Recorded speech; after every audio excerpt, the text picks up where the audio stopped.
Olá, boa tarde. Mais uma vez estamos aqui reunidos no podcast No Seu Tempo, podcast de Espiritismo e Espiritualidade, na qual vamos continuar com o estudo do livro O Nosso Lar do Espírito de André Luís, psicografado por Francisco Cândido Xavier. Hoje, agora, neste momento, vamos dar início ao estudo do capítulo 33, Curiosas Observações. Mas antes de iniciar, quero pedir aos nossos guias, aos nossos amigos espirituais e todos aqueles seres que estejam aqui junto de nós para poderem também ouvir e partilhar em seus ensinamentos para que o estudo deste capítulo seja positivo para todos, inclusive para todos aqueles que ouçam também. Espero que ele contribua mais um pouco para a nossa evolução, para o nosso conhecimento do que realmente se passa na vida espiritual. Obrigado e que assim seja.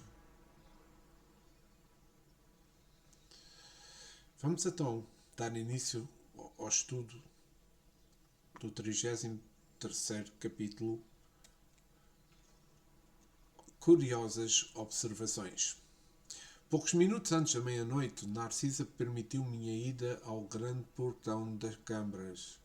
Os samaritanos vinham estar nas vizinhanças. Era necessário observar-lhes a volta para tomar providências. Com que emoção tornei o caminho, cercado de árvores frondosas e acolhedoras, aqui troncos que recordavam o carvalho velhíssimo na terra.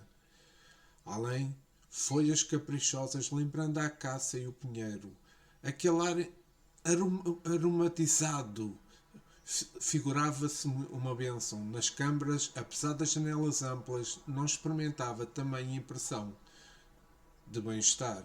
Ora aqui, André Luís diz que tem uma impressão de bem-estar. O que é que isto querá realmente dizer? Eu acho que é aquela atmosfera ambiente, é o resultado das emanações fluídicas, da vegetação, a aura das plantas e da atuação dos espíritos que a desenvolvem e as mantêm. Todos os seres vivos, inclusive as plantas, emanam suas energias íntimas que correspondem à natureza, formando um campo vibratório eletromagnético de em torno da sua estrutura construtiva, o que é denominado de aura. Nesse conceito inclui-se as emanações das estruturas perispirituais, a aura dos seres espirituais. Enquanto na vida física a aura dos seres é também constituída de energias vitais, resultados do fluido vital sempre presente nos seres orgânicos. E todos os recursos naturais são resultado da cocriação dos espíritos superiores, atendendo à vontade divina, que por sua vez comandam os elementares seres espirituais encarregados de servir a natureza na sua formação e na sua conservação. Depois vejamos aqui sobre a aura das plantas, que é uma coisa muito importante, que está escrito no livro Evolução em Dois Mundos, de André Luís. Vejamos, considerando toda a célula uma unidade viva, qual motor microscópico em conexão com a usina mental, é claramente compreensível que todas as agregações celulares emitem radiações e que essas radiações articulam através de sinergias funcionais e a se constituírem de recursos que podemos nomear de tecidos de força em torno dos corpos que as exteriorizam. Vejamos que todos os seres vivos, por isso, dos mais rudimentares aos mais complexos, se revestem de um halo energético que lhes corresponde na sua natureza. Divaldo Franco perguntou o seguinte: existem chamados espíritos elementares ou espíritos da natureza? A resposta foi sim. Existem os espíritos que contribuem a favor do desenvolvimento dos recursos da natureza. Em todas as épocas eles são conhecidos, identificados através de nomenclatura variada, fazendo parte da mitologia dos povos, alguns deles deuses que faziam tremer e amar. Também na revista Espírita, na entrevista a Divaldo, a pergunta foi feita a seguinte: qual o estágio evolutivo desses espíritos? E ele responde: alguns são de elevada categoria, e comandam os menos evoluídos, que lhes submetem docemente, laborando em favor do progresso pessoal e geral, na condição de auxiliares daqueles que presidem os fenómenos da natureza. Pois vejamos, qual é que é as tarefas destes espíritos? São inumeráveis. Protegem os vegetais, os animais e os homens. Contribuem para acontecimentos diversos, como tempestades, como chuvas, marmotes, terremotos. Interferem nos fenómenos naturais da natureza sob o comando de engenheiros espirituais que operam em nome de Deus, que não exerce força direta sobre a matéria. Perdão. Isto, o que é que eu quero, com este apontamento que tirei, o que é que eu quero mencionar? É que nada é por acaso. O caso não existe, como sabemos. E existem estes seres espirituais, seres já elevados, que preservam a natureza. Eles comandam o tempo, eles comandam toda a natureza em si, e como aqui vimos, eles também me ajudam. A natureza, os animais e os homens, ou seja, são seres de tal forma esclarecidos, os chamados engenheiros espirituais. E isto é importante. E é importante também realçar, porque nós temos muitas células no nosso corpo, como sabemos. São células vivas. Se nós tivermos uma situação que cortamos a vida de uma ou de outra porque nos cortamos, porque tivemos um dano no braço, na perna, na mão, onde for, as outras células vão fazer com que se criem novas células. Células que vão reviver o espaço que estava morto pelas outras que morreram. E isso é importante, e nas plantas acontece a mesma coisa. São células, é composto de células vivas, e daí produzirem esta aura das plantas, produzirem esta, digamos, a demonstração do vital das plantas. É importante esta parte, é muito gira e há muitos mais pontos que eu poderia falar sobre isto, mas eu vou aqui realçar outro que eu acho que um livro de Divaldo Franco, psicografado por Divaldo Franco, e vou buscar isto de Viana de Carvalho, que é o Espírito, a atualidade do pensamento espírita. Há uma frasezinha que eu acho que aqui é importante. Mas, sim, o mundo é um objeto físico e mecânico, mas o ato de consciência e suas leis essenciam não só as da matéria, mas as leis naturais, morais, espirituais. O aparente mecanismo dos naturais está carregado de intenções. A estrutura planetária, em seus mínimos detalhes, é controlada pelos espíritos incumbidos da manutenção da Terra, desde os simples elementares até aos espíritos superiores próximos da angelitude, que supervisionam e orientam as atividades da crosta terrestre. Essas entidades são orientadas pelos espíritos superiores, como ainda não dispõem de discernimento, porque não adquiriram a faculdade de pensar, encaminhadas a outras experiências evolutivas, de forma que lhes interrompa o processo evolutivo. Os elementais encontram-se em toda a parte, na superfície da Terra, na atmosfera, na água, nas profundidades de subcrosta, junto aos elementos ao mais íngnuo, invisíveis aos olhares humanos. Executam infatigavelmente e obscuramente um trabalho imenso nos mais variados aspectos, nos reinos da natureza, junto aos minerais, aos vegetais, aos animais e aos homens. Eu acho que esta parte é muito importante, mas vamos continuar com o estudo do 33º capítulo. Assim caminhava silencioso, sob as frondes, embaixo das copas carinhosas. Ventos frescos agitavam-nas de manso, envolvendo-me em sensações de repouso.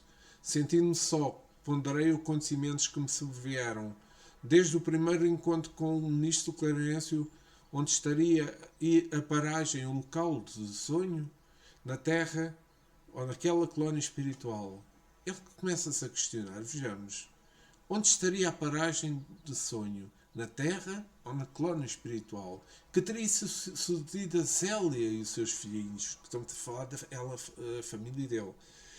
Por que razão estavam ali tão grandes esclarecimentos sobre as mais variadas questões da vida, omitindo, contudo, qualquer notícia pertinente ao meu antigo lar? Vejamos que André Luís começa a pôr umas questões que são de veras importantes.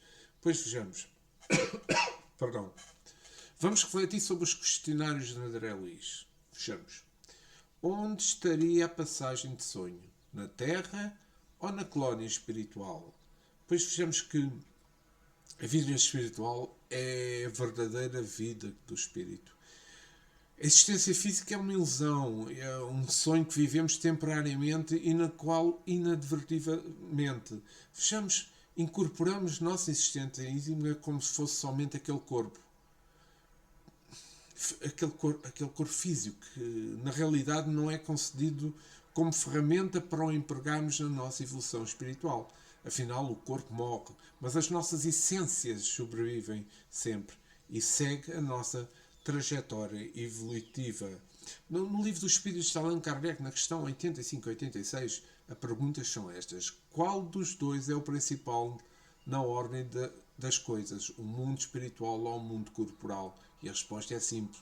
O mundo espiritual preexiste e sobrevive a tudo. Estão a ver?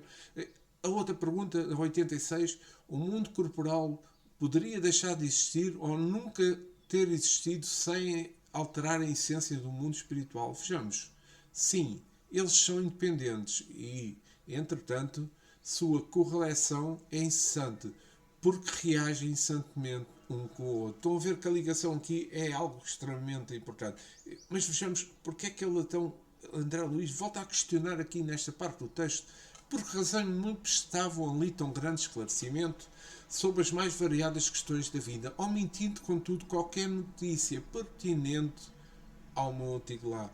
Ele começava-se a questionar, mas porquê é que eu não sei nada da minha família? Vejamos, os amigos espirituais procuram esclarecer o espírito sobre as questões necessárias à retoma da sua consciência espiritual. No entanto, há conhecimentos que necessitam de uma compreensão maior, que precisam de um amadurecimento das ideias e sentimentos para que não comprometam a harmonia conquistada com grandes sacrifícios pelo espírito. Para André Luís, a falta de notícias da família é um exercício de desapego e de libertação do controle que ele exercia sobre eles. E é importante esta parte. Vejamos, na vida Desafios e Soluções de Joana de Ângeles, ela menciona o seguinte: esta ilusão de que a vida física é um todo, a proposta essencial de existir, produz terríveis conflitos, porque confiando numa total dedicação no mundo material, as próprias imposições do desenvolvimento do ser apresentam a fragilidade estrutural em que se apoia e produz-lhe desencanto, dor e desfalecimento nos ideais. A crença firmada na ilusão de que tudo é duradouro, se não eterno, no mundo terrestre, propicia o choque com a realidade dos fenómenos das transformações incessantes que ocorrem por força da própria transitoriedade da matéria e de tudo quanto ela se reveste. Buscar o apoio do conhecimento, a fim de discernir o que é ilusório e o que é verdadeiro, o que tem estrutura resistente ao tempo e às transformações culturais e aquilo que apenas ilude, oferece a oportunidade de amadurecimento psicológico, de realização interior. Com essa determinação, os apegos perturbadores, os ciúmes injustificáveis, as angústias da ansiedade, do sentido, das decepções infantis ante os acontecimentos normais do desenvolvimento dos fenómenos, cedem lugar à libertação das pessoas, coisas e prazeres que, embora seja motivação para viver, não constitui a única razão da vida. E aqui acho que deu para entender realmente a resposta a estas questões que André Luís estava a colocar, porque não conseguia ter notícias. A realidade e ilusão. Acho que foi esclarecedor esta parte. Voltemos ao texto. Minha própria mãe me aconselhara o silêncio, privando-se de qualquer informação direta. Tudo indicava a necessidade de esquecer os problemas carnais, no sentido de renovar-me intimamente e, no entanto, penetrando os recessos do ser. Encontrava a saudade viva dos meus. Desejava ardentemente rever a minha esposa amada, receber de novo o beijo dos filhinhos. Porque decisões do destino estávamos agora separados. Porque, ou seja, como eu se fosse um náufrago em praia desconhecida. Estão a ver que André Luís está a voltar um pouco aqui à parte material, à parte carnal. Qual é a importância deste silêncio diante dos sentimentos legítimos da saudade que André Luís tinha? Esse silêncio, como ele menciona, não se trata de reprimir, negar ou desprezar os sentimentos, não falando sobre eles, mas sim entregá-los à paz interior, silenciar o íntimo, acalmar as inquietudes e tumultos da consciência individual ligada à última encarnação e conectar-se com a harmonia universal, com o Deus que há em nós, disciplinando a mente e a vontade e despertando para uma consciência do espírito imortal que se é elevando-se, ou seja, elevando-se do ego e desenvolvendo o self. Vejamos, também o ser consciente do livro de Joana de Ângeles sobre o silêncio interior. Vejamos só esta parte. É indispensável uma revisão do comportamento humano, de um estudo profundo a respeito do silêncio íntimo, assim como a harmonia interior.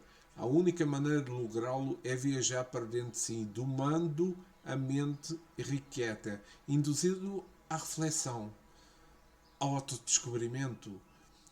Há quem tema a quietude, porquanto, ao dar-se esta, ocorre-se a libertação do ego. Vejamos, estão a ver esta importância? E o ser se elimina. Vejamos que há que ultrapassar esta nossa inquietude quando chegamos ao plano espiritual, de estarmos a pensar só nas pessoas que ficaram, a nossa família, os materiais, os bens materiais que ficaram. Mas vejamos, aqui outra parte que Joana de Ângeles menciona, que eu acho que é importante, que é marcham vinculados agora a fé e a razão, contribuindo para o surgimento do ser feliz, ou seja, a iluminação interior.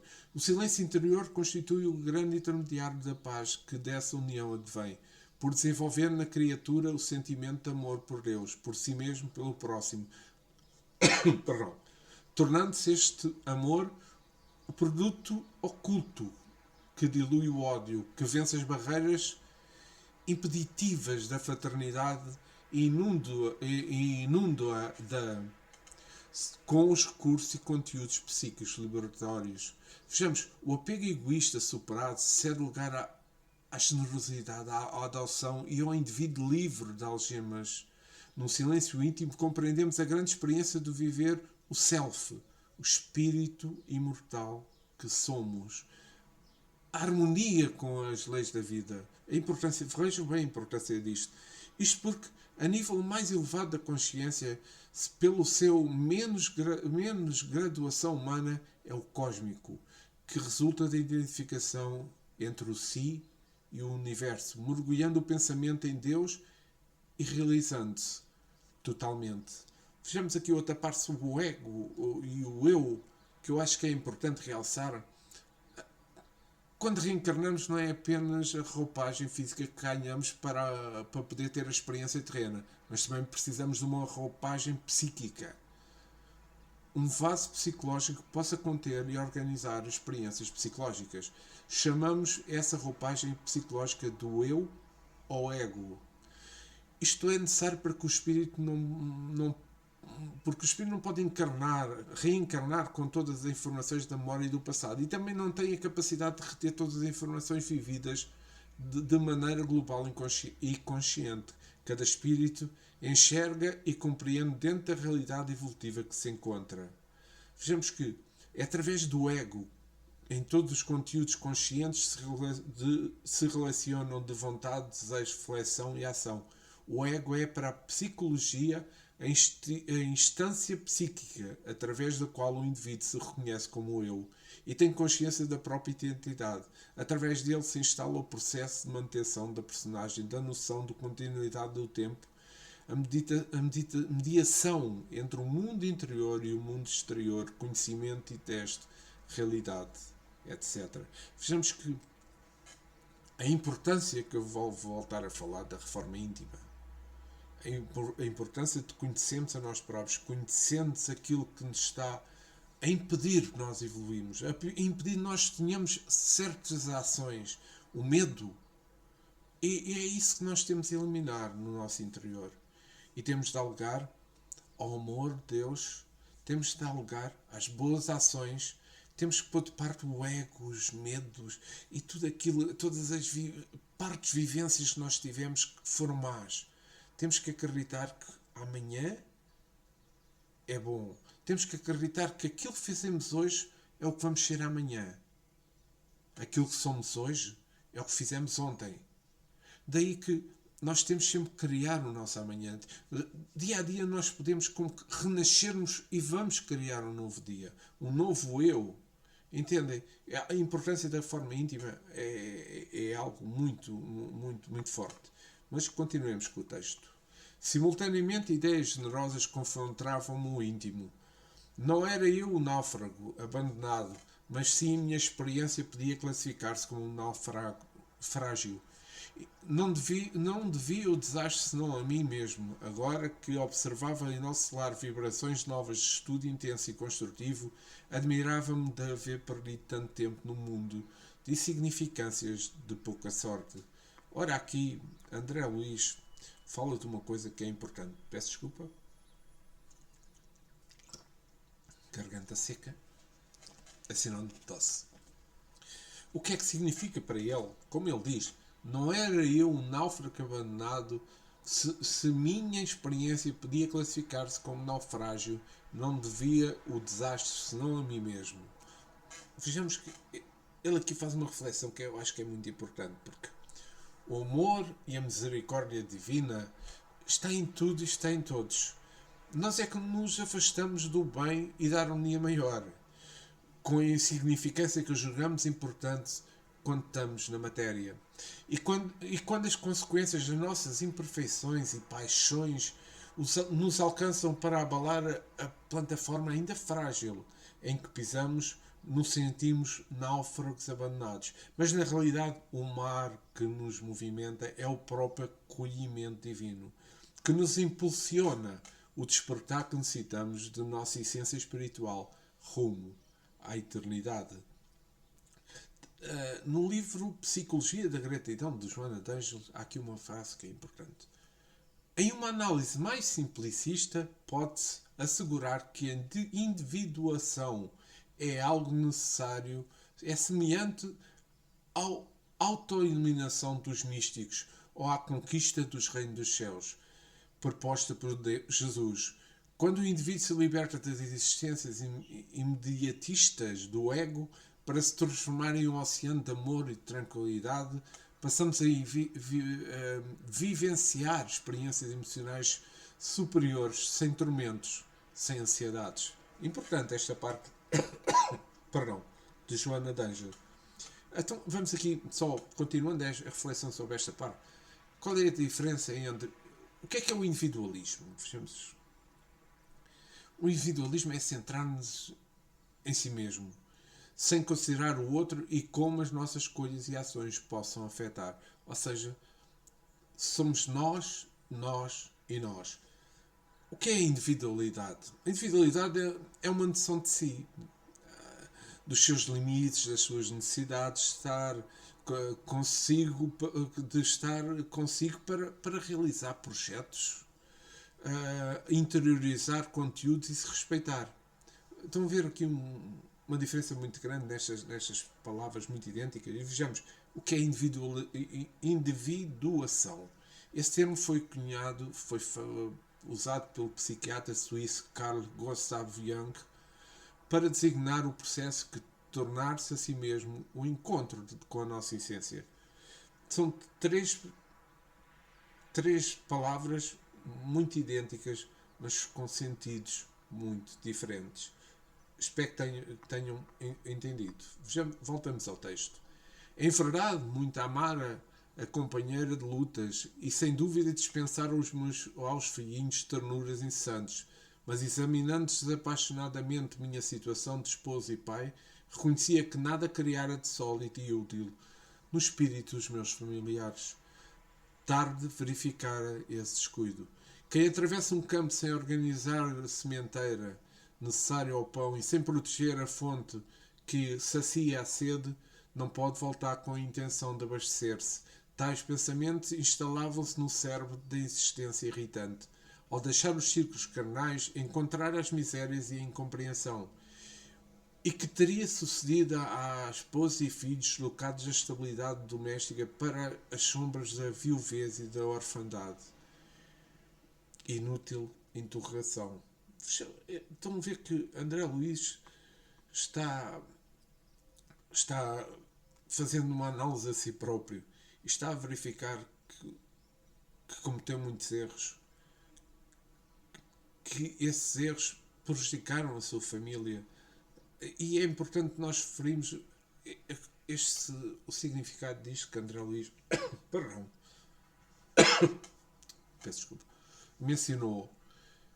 Quem atravessa um campo sem organizar a sementeira necessária ao pão e sem proteger a fonte que sacia a sede, não pode voltar com a intenção de abastecer-se. Esta frase de André Luiz: não se pode colher o que não semeou, como sabemos, nem suprir as necessidades na fonte não preservada. O campo familiar terreno é nossa sublime oportunidade de crescimento mútuo, de construir valores imperecíveis através do trabalho e do amor, de agradecer a contribuição que cada um pode dar para que todos possam usufruir das bênçãos dessa união fraternal de almas. Achamos que este é o verdadeiro sentido da família. Na constelação familiar de Joana de Ângeles, ela menciona o seguinte: o lar é um celeiro de bênçãos, na qual coletam as informações e a vivência identificante, tornando-se o primeiro núcleo de socialização da criança, que aí absorve as experiências dos ancestrais, adquirindo os hábitos que deverão nortear a sua caminhada existente. Aos pais cabe a grave e operosa tarefa de autopreparação para o sublime realização, graças ao qual se envolvem num cessante crescimento os valores intelecto-morais, preparando-os para as inestimáveis conquistas da paz e da felicidade que almejam. No lar desenvolvem-se afetividade, respeito pelos direitos alheios, que o despertamento para os próprios direitos, sem as extravagâncias nem as absurdas os absurdos que atribuem méritos a quem realiza e não os possui. Estão a ver aqui a importância que Joana de Ângeles põe aqui, e ela volta a dizer: a constelação familiar recorda ao equilíbrio que finge no universo. Os astros menores giram atraídos para as forças dos maiores. No caso específico das estrelas, planetas, satélites, asteroides. No caso que estamos a falar, são os pais, as estrelas da primeira grandeza, cuja força gravitacional impõe aos filhos as condições de planetas à sua volta, assim como os futuros satélites que irão girar em torno sob a atração da afetividade, que são todos aqueles que se vinculam aos seus descendentes. Estão a ver a importância da família, a importância da educação, a importância dos caminhos intelecto-morais que os pais devem de dar aos filhos, para criando aquela harmonia que existe no universo. A entreajuda, porque todos estão a caminhar para a sua evolução. A entreajuda que é necessária e importante para que a evolução se faça de uma forma serena, com paz, com amor, com caridade. E voltemos então ao nosso texto. O vento calmo parecia sussurrar concepções grandiosas, como desejou-se que me despertara na mente para estados mais elevados. Torturavam-me as indagações internas, mas prendendo-me então aos imperativos do dever justo, aproximei-me da grande cancela, investigando além, através dos campos de cultura. Tudo luar e serenidade, céu sublime e beleza silenciosa. Extasiando-me na contemplação do quadro, demorei alguns minutos, entre a admiração e a prece. Vejamos esta, novamente, André Luís deslumbrado. Características psicológicas, vejamos assim, podemos identificar neste trecho da narrativa de André Luís. Vejamos. Quando ele diz, o vento calmo parecia sussurrar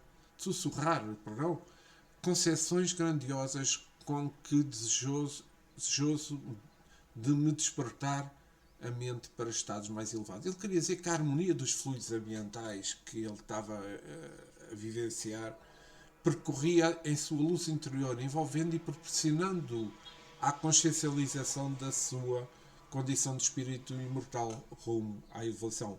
Quando ele diz torturavam-me as inquisições internas, ele quer dizer que, no entanto, todos temos luz e trevas em nós.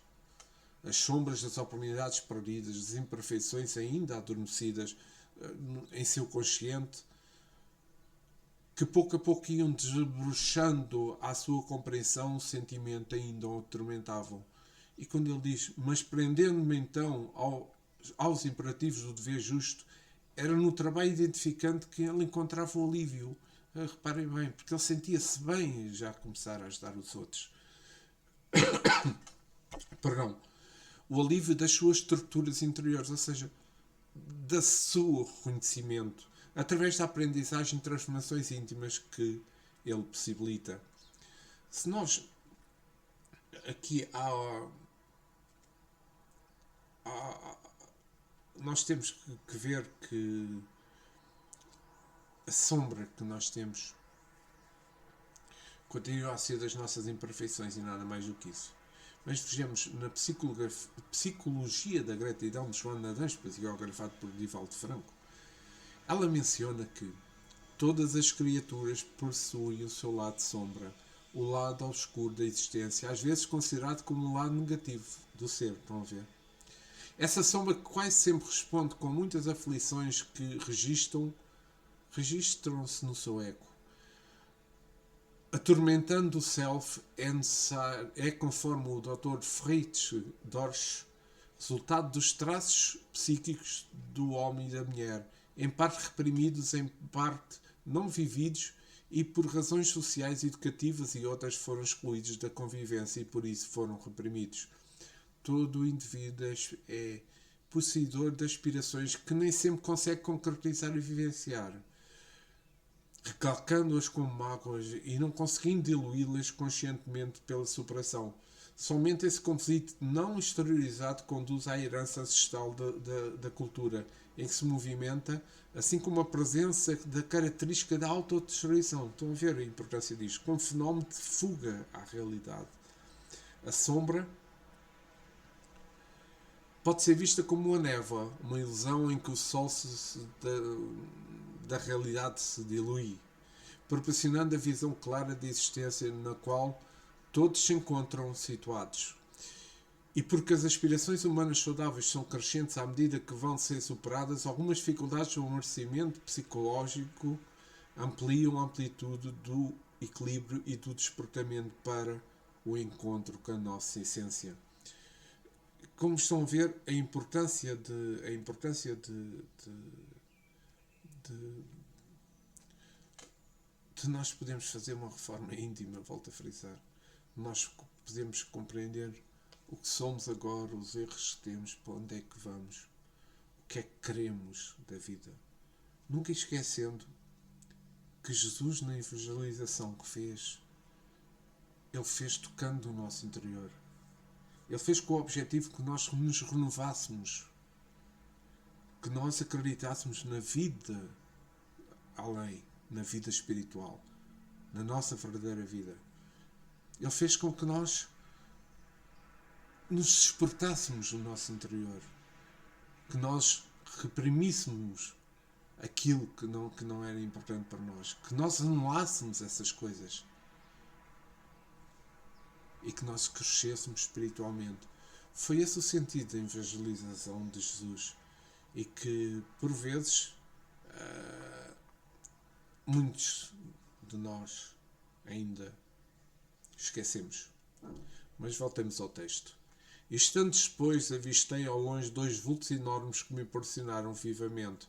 Pareciam dois homens de substância indefinível, semiluminosa, dos pés aos braços se estendiam filamentos estranhos e da cabeça com que se escapava um longo fio de singulares proporções.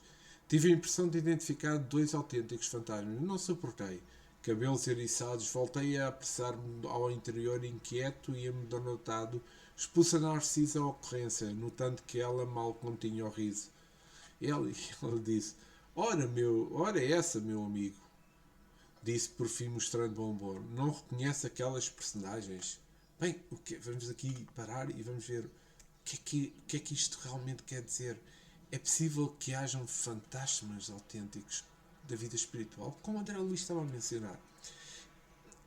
A conclusão que André Luís estava a fazer não faz qualquer sentido, como sabemos. Ela é fruto da sua incompreensão terrena sobre a natureza espiritual de todos os seres e dos fenómenos que atormentam tanta gente. É uma sombra psíquica, estão a ver? A sombra de que muitos carregam a partir da educação religiosa tradicional pautada em dogmas, visando o controle da sociedade através de um medo infundado e faticioso. É dessa incoerência que a ciência vem nos despertando. Na Revista Espírita, de 1860, sobre os fantasmas, o Espiritismo ensina que os espíritos podem mostrar-se em todos os lugares a qualquer hora, de dia ou de noite, e em geral o fazem sob a aparência que tinham na vida, e que só a imaginação criou fantasmas, que os que aparecem, longe de temidos, na maioria das vezes são parentes ou amigos que vêm a nós pela afeição. Ou espíritos infelizes que podemos, como castá-los, assisti-los. Também são algumas vezes zombateiros, também existem, do mundo espiritual que divertem-se à nossa custa e se riem dos medos que causam. Estão a ver aqui esta situação, afinal, André Luís ainda estava aqui com sombras que o levavam a pensar que estava a ver fantasmas. Mas continuando, fundamentalmente desapontado, diz André Luís, nada consegui responder, mas Narcisa continuou. Também eu, por minha vez, experimentei a mesma surpresa em outros tempos. Aqueles são os nossos próprios irmãos da Terra. Trata-se de poderosos espíritos que vivem na carne em missão libertadora e podem, como nobres iniciados da eterna sabedoria, abandonar o veículo corpóreo, transitando livremente em nossos planos. Ora, aqui vamos parar mais uma vez. Afinal, quem é que são esses fantasmas? Como André Luís dizia. Espíritos encarnados, afastados do corpo físico em desdobramento. Ou seja, normalmente esse desdobramento ou é em transe ou é como que em sono, mas que permanecem ligados a ele pelo cordão fluídico. Este cordão fluídico que André Luís estava todo agitado. No Livro dos Espíritos, na pergunta 401, durante o sono a alma repousa como o corpo? E a resposta dos espíritos superiores é não. O espírito jamais está sem fazer nada. Durante o sono, os laços que o prendem ao corpo se afrouxam e, como o corpo não precisa da sua presença, ele se lança no espaço e entra em relação mais direta com os outros espíritos. Vejamos na questão 402 o que é que do desdobramento durante o sono. O que é que o Livro dos Espíritos nos diz? O sono liberta a alma parcialmente do corpo. Quando dorme, o homem se acha por algum tempo no estado que fica permanentemente depois de morrer. Tiveram sonos inteligentes os espíritos que, desencarnando, logo se desligam da matéria. Esses espíritos, quando dormem, Vão para junto dos seres que são superiores, viajam, conversam e se instruem com eles, trabalhando mesmo em obras que se lhes param concluídas quando voltam, morrendo na terra ao mundo espiritual, ainda em circunstâncias é de modo a ensinar-lhes que não devem temer a morte, pois que todos os dias morrem, como disse um santo. Isto é, para os espíritos elevados, pelo que respeita a grande número de homens que, morrendo, têm de passar longas horas de perturbação na incerteza de que tantos já vos falaram, esses vão, enquanto dormem, ou a mundos inferiores à terra, onde nos chamam velhas afeições, ou buscam gozos, quem sabe mais baixo do que aqui, e que onde gozam. Estão a ver que isto... Nós, durante o sono, o nosso corpo espiritual desliga-se do corpo físico, mas o desligar não é afasta-se simplesmente, não. Há sempre uma ligação por um fluido, há sempre uma ligação por um cordão. E esse cordão faz com que nós, quando acordemos, o corpo espiritual volta rapidamente para o corpo físico. Quando nós entramos em transe, em hipnose, nós podemos nos projetar, mas continuamos sempre ligados por esse cordão. É importante isto. E mais à frente iremos falar com um pouco mais novamente sobre este assunto. Vejamos, Narcisa continuou. Os filamentos e fios que observa são singulares que os diferenciam de nós mesmos. Não se atemorize. Portanto, os encarnados que conseguem atingir estas paragens são criaturas extraordinariamente espiritualizadas, apesar de obscuras ou humildes na Terra. Encorajando bondosadamente, acentuou: vamos até lá. Temos 40 minutos depois da meia-noite. Os samaritanos não podem tardar. Ora, voltando aqui novamente, o que são esses filamentos e fios que o André... Volta a falar nisto, André observou. Vejamos, é a ligação semimaterial, como eu disse, entre o perispírito e o corpo físico. Durante a vida orgânica, assegurando as funções biológicas vitais, quando em desdobramento o espírito se afasta do corpo para interagir no mundo espiritual. Vejamos, esses filamentos, fios, como André Luís menciona, é a ligação entre o perispírito e o corpo físico. É o que assegura as funções biológicas do corpo físico. E quando durante a noite o corpo espiritual, ou seja, o perispírito, se afasta do corpo físico, vê-se esse fio, esse cordão. E onde eles se encontram, em planos que eles se encontram, estão sempre ligados a esse cordão. Há muitos relatos que realmente que conseguem, pessoas que conseguem ver muitos cordões, milhares, milhões, o que seja, são esses espíritos que o seu perispírito se afastou do corpo físico e estão no plano espiritual, como menciona, em estudo, em ajuda, em falar, em palestras, o que seja, e que isso é uma coisa que contribui imenso para o nosso crescimento. E vejamos no que é o Espiritismo, no livro de Allan Kardec, no pergunta 116, como e em que momento se opera a união da alma ao corpo. E a resposta é a seguinte: desde a concepção, ainda que errante, o espírito está preso ao corpo com o qual se deve unir através do cordão fluídico. Vejamos, esse laço que se estreita cada vez mais à medida que o corpo se vai desenvolvendo, a partir do momento em que a criança começa a respirar, a união então é completa e definitiva. Estou a ver a importância disto.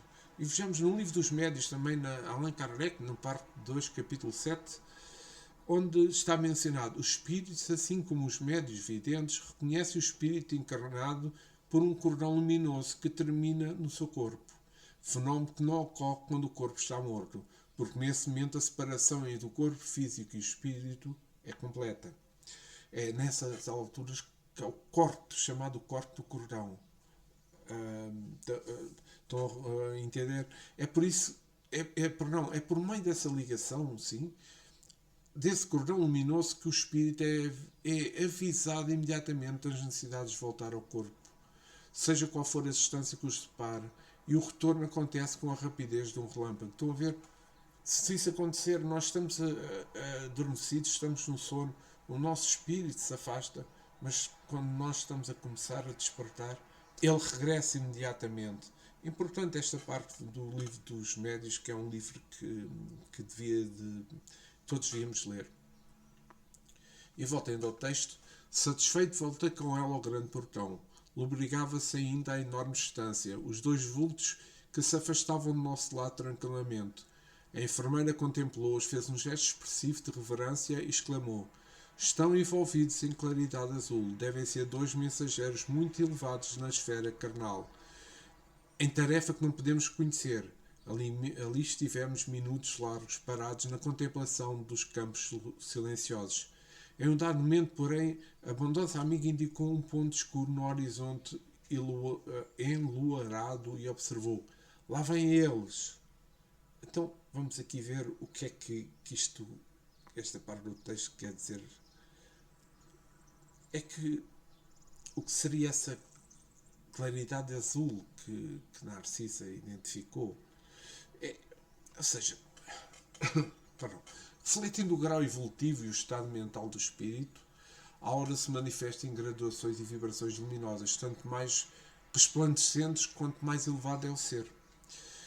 Esse halo energético, ou atmosfera fluídica, reflete os diversos estados da consciência do ser, desde os graus instintivos mais primitivos até aos mais elevados. Nos encarnados, ela recebe as modificações decorrentes da presença do fluido vital. Então, vamos lá ver. Vamos aqui ter um apontamento que eu tirei, que na evolução em 2 mundos de André Luiz.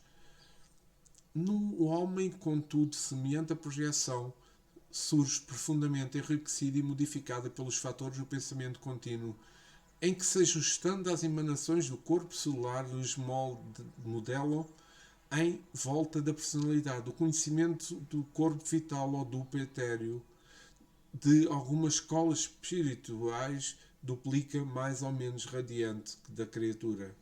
Vejamos, aí temos nessa conjunção de forças físico-químicas e mentais a aura humana própria a cada indivíduo.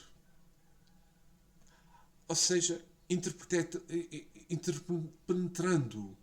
Ao mesmo tempo que se parece emergir dele, à medida do campo ovoide, não obstante a afeição irregular que se configura, valendo do espaço sensível em que todos os estados da alma se estampam, com sinais característicos de que todas as ideias se evidenciam, plasmando telas vivas quando perduram em vigor, em semelhança, como no cinema comum. A fotosfera psíquica, entrelaçada com elementos dinâmicos, acede à cor variada, segundo a onda mental que emitimos. Ora, pronto, aqui vejamos, é que consoante a nossa evolução, consoante a onda mental que nós vamos emitindo, reflete na cor desse cordão. Esse cordão pode ser mais escuro e mais claro. Quanto mais claro, como mais irradiante ele for, quer dizer que são espíritos já com um grau evolutivo, de certa forma, acentuado. E voltemos ao texto. Identifiquei a caravana que avançava em nossa direção, sob a claridade branda do céu. De repente, ouvi o ladrar dos cães, de cães a grande distância. O que é isto? Interroguei assombrado. Os cães? Ah, disse Narcisa, são auxiliares preciosos nas regiões obscuras do umbral, onde não estacionam somente os homens encarnados, mas também verdadeiros monstros, que não cabe agora descrever. A enfermeira em voz ativa chamou os servos distantes, enviando um deles ao seu interior transmitir avisos. Fixei atentamente o grupo estranho que se aproximava devagarinho, de 6 grandes carros, formatos de diligência, precedidos matilhas, cães alegres e ameaçadores. Eram puxados por animais que, mesmo de longe, me parecem iguais às mulas terrestres. Mas a nota mais interessante era dos grandes bandos de aves de cor volumoso que sobrevoavam a curta distância acima dos carros, produzindo ruídos singulares. Ora, aqui, esta parte é importante que nós falamos. Qual é a natureza dos animais no plano espiritual. Muito se fala disto. Podem ser de criação fluídica, forma de pensamento, como falámos também um bocado no capítulo anterior, de organizações perispirituais, animais desencarnados, ou ainda de zoantropia, espíritos humanos desencarnados que apresentam-se com formas animalescas. E esta parte é importante porque a doutora Irvénia Pranda, que desencarnou há pouco tempo, ela mencionava que na literatura espírita encontramos com bastante frequência lesões a animais no plano espiritual. Identificar a natureza dessas figuras de animais no plano espiritual não é tarefa fácil. Não é tarefa fácil. Alguns casos são mais de direto entendimento. Assim, a Gênese lê-se que o pensamento do espírito cria fluidicamente os objetos dos quais tem o hábito de servir. Um avaro manejará o ouro, o trabalhador o seu arado, os seus bois. Esses bois, portanto, não são animais propriamente ditos, mas criações fluídicas, formas, pensamentos. Em todas as outras situações em que são vistos animais ao sentir da sua presença, existe também a possibilidade de que sejam, mesmo perispíritos animais, ou que quisermos assim dizer, animais desencarnados. Digo animais desencarnados, mas haveria ainda a hipótese de serem também animais encarnados. Em desdobramento, sob viagem astral, estando então o seu espírito e perispírito desprendido do corpo físico, exemplo durante o sono. Mas se o espírito Álvaro esclareceu-nos dentro de muitas questões de que os animais, quando estão encarnados, possuem raros desprendimentos espirituais. Isso acontece apenas no caso de doenças, fase terminal da existência, ou em casos excepcionais com a atuação dos espíritos, pois geralmente permanecem fortemente ligados à matéria. Uma terceira possibilidade que se vê é em relação à presença de figuras animais no plano espiritual. É os perispíritos humanos. Se encontram metamorfoseados. Condição dos espíritos humanos é claro, em formas de animais, contudo, perderam a sua condição de espíritos humanos, claro, é o fenómeno que se conhece com o nome de zoantropia. Zoo, animal, antropos, do grego, o homem. Muitos mais se supomos. Os animais são assistidos em seu desencarno por espíritos zoófilos que os recebem no plano espiritual e cuida deles. Também temos informações que nos foram transmitidas pelo espírito Álvaro, que há vários tipos de atendimento para os animais desencarnados, dependendo da situação, especialmente para os casos de morte brusca ou violenta, possibilitando melhor recuperação de seus perispíritos. Existem instalações e construções adequadas para o atendimento de diversas necessidades onde os animais são tratados.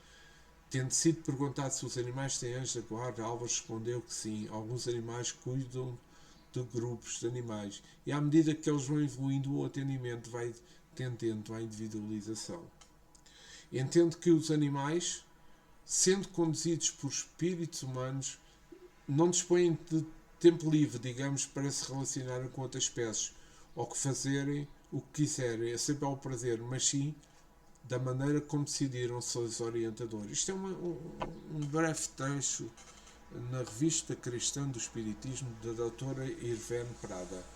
Mas estamos quase a chegar ao fim do estudo deste 33º capítulo. Vamos continuar com o texto. Dirigi-me incontinente a Narcisa perguntando: onde está o aeróbus? Não seria possível utilizá-lo num umbral? Dizendo-me que não, indaguei das razões, sempre atenciosa, a enfermeira explicou. Questões da densidade da matéria. Você pode figurar um exemplo como o ar ou a água. O avião que rasga a atmosfera do planeta não pode fazer o mesmo na massa marítima. Poderíamos construir determinadas máquinas como os submarinos, mas por espírito de compaixão pelos que sofrem os núcleos espirituais superiores, preferem aplicar aparelhos de transição. Além disso, em muitos casos não se pode dispensar da colaboração dos animais. Como assim? Perguntei surpreso. Ora, aqui voltemos esta parte, quando André diz porque é que não era utilizado o aerobus como meio de transporte naquela região, como ocorre na colónia. E a resposta, que no meu entendimento, é que, segundo as explicações de Narciso, é a questão da densidade na matéria. O que é que isto quer dizer? O mundo espiritual é composto por inúmeros planos de existência, como a matéria é infinita. Como a matéria, infinitas composições vibracionais, desde as regiões mais densas até às mais etéreas dos planos superiores. E apesar de possivelmente elaborar um meio de transporte propriamente para as condições fluídicas das regiões inferiores, são utilizados recursos mais apropriados às referências das matérias daquelas mentes perturbadas, evitando assim causar espanto e causar-lhes maior desarmonia. Estão a ver? Esta parte acho que torna-se importante. E vamos aqui sobre esta, quando a André Luís pergunta, que ela diz que a colaboração dos animais não se pode dispensar. E que o André Luís diz, como assim? Fiquei surpreso. Ou os cães facilitam o trabalho, as mulas suportam cargas pacientemente e fornecem calor nas zonas que se faça necessário. E aquelas aves, acrescentou indicando-as para o espaço, que denominam ibis voadores, são excelentes auxiliares dos samaritanos, por devorarem as formas mentais odiosas e perversas, entrando na franca luta com as trevas umbralinas. Vinha agora mais próxima a caravana. Narcisa fixou-me com bondade e atenção. Mas no momento o dever não comporta minúcias informativas. Poderá valer valiosas lições sobre os animais, mas não aqui. Mas no Ministério do Esclarecimento, onde se localizam os parques de estudo e experimentação, e distribuindo ordens de serviço aqui e acolá, preparava-se para receber novos doentes do espírito. E esta parte, que é a parte final, vamos só refletir que formas mentais odiosas e perversas aquelas aves eram capazes de devorar, como menciona Narcisa. As criações mentais dos espíritos perversos, conhecedores das técnicas de atuação do pensamento e da vontade sobre os fluidos espirituais, que as utilizam para atemorizar as suas vítimas, impondo o seu domínio. Isto é o que acontece no umbral, porque vejamos que André Luís, se recordam, ele quando estava naqueles anos que ele passou no umbral, estava atormentado pelos ruídos, pelas formas que lhe apareciam.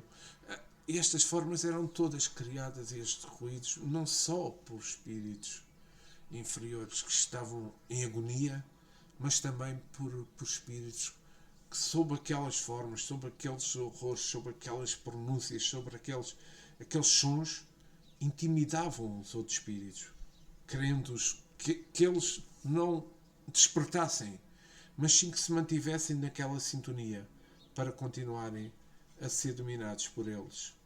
E chegamos ao fim deste 33º capítulo, um capítulo muito, muito, muito importante, que eu espero que tenham gostado e que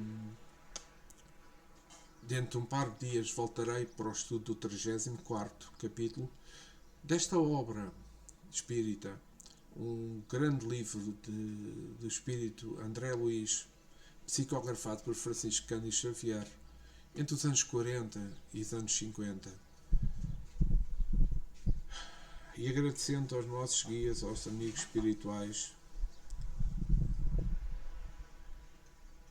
pelo momento que nos proporcionaram, momento de paz, tranquilidade, em que se pudesse aprender no sentido de assimilar estes ensinamentos que vamos tendo sobre o plano espiritual, para que nós, quando fizermos a passagem para lá, a nossa verdadeira vida, nós possamos entender tudo o que se passa ao nosso redor, nós possamos nos iluminarmos por dentro para recebermos a ajuda iluminada dos espíritos. Muito obrigado, nossos guias, nossos amigos espirituais, e a Jesus. que está sempre presente em nossos corações. E que assim seja. Obrigado pelo tempo que despenderam. Espero que tenha sido do vosso agrado mais este estudo. Mais um estudo, neste caso do 33º capítulo do livro Nosso Lar. Até breve.